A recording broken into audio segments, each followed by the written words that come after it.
کسی کے یہاں میت ہو گئی تو اس کے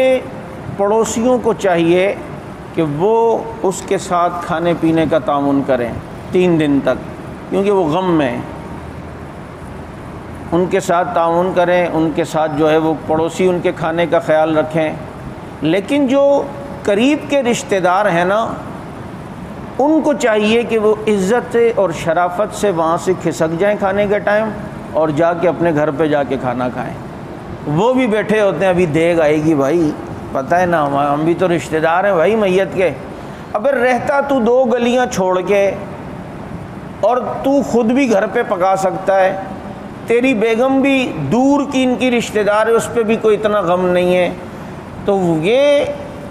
چیز ٹھیک نہیں ہے۔ اسے چاہیے وہ خاموشی سے اٹھے اور عزت سے جا کے کہیں اور کھانا کھائے۔ یہ میت کے گھر والوں کے لیے، پڑوسیوں کے لیے ہوتا ہے کہ وہ ان کے ساتھ کوآپریٹ کریں، ان کے ساتھ کچھ تعاون کریں کھانے پینے کے اندر، کیونکہ حضرت جعفر طیار رضی اللہ تعالیٰ عنہ جب جنگ موتا میں شہید ہوئے تھے تو اس میں اللہ کے نبی نے فرمایا تھا کہ جعفر کے گھر والوں کے لیے کھانا بناؤ کہ وہ اس وقت بہت سا غم میں ہیں۔ لیکن اس میں یہ مسئلہ بھی یاد رکھیں، اگر کوئی میت کے گھر والے اپنے گھر میں خود کھانا بنا سکتے ہیں اور بنا رہے ہیں اور وہ کہتے ہیں نہیں جی ضرورت نہیں ہے، تو یہ جائز ہے ان کے لیے، کیونکہ یہ جو ہمارے ذہنوں میں مسئلہ الٹا بیٹھا ہے کہ 3 دن تک ان کے گھر میں چولہا نہیں جلنا چاہیے،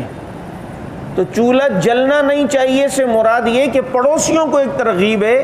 کہ بھائی تم ان کے ساتھ تعاون کرو کھلانے پلانے کا، لیکن جلنے نہیں چاہیے سے یہ مراد نہیں ہے کہ ادھر چولہا جلا ہی نہیں سکتے، اور اگر وہ خود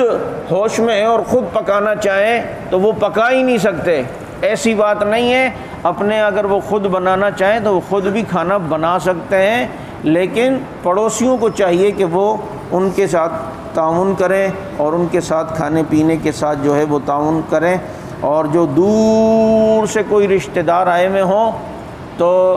احکام میت کتاب میں لکھا ہے کہ ان کو تو پڑوسی بہتر ہے کہ ان کے لیے بھی اہتمام کر لیں، جو دور سے آیا پتہ ہے کہ یہاں ان کا گھر ہی نہیں ہے بیچاروں کا، لیکن جو قریب کے ہیں ان کو چاہیے کہ وہ اپنے کھانے پینے کا انتظام خود کریں تاکہ پڑوسیوں کے لیے بھی مسئلہ نہ بنے۔ اور پھر ہمارے یہاں مزاج یہ ہے کہ اگر کسی پڑوسی نے اپنی گنجائش کے مطابق آلو والے چاول بھیج دیے یا چھولے والے، ابے یار چکن نہیں بھیجی،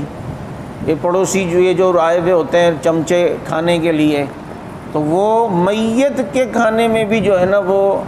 کیا کہتے ہیں عیب نکال رہے ہوتے ہیں۔ ابے چکن بریانی ہوتی نا بڑا مزہ آتا ہے، بنتے سیٹ ہیں اور بھیج دی چھولے کی بریانی، تو وہ جو ہے ان کی جتنی گنجائش ہے وہ اسی طریقے سے کرے گا، لہٰذا اس پر اس طرح تنقید کرنا یہ چیز ٹھیک نہیں ہے۔ کوئی مسئلہ ذہن میں ہو تو پوچھ سکتے ہیں۔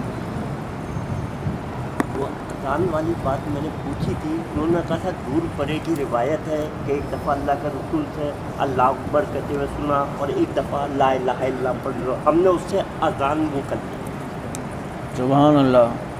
یہ میں نے پوچھا تو ان سے۔ نہیں ایسی کوئی چیز نہیں ہے، اذان کا ثبوت نہیں ہے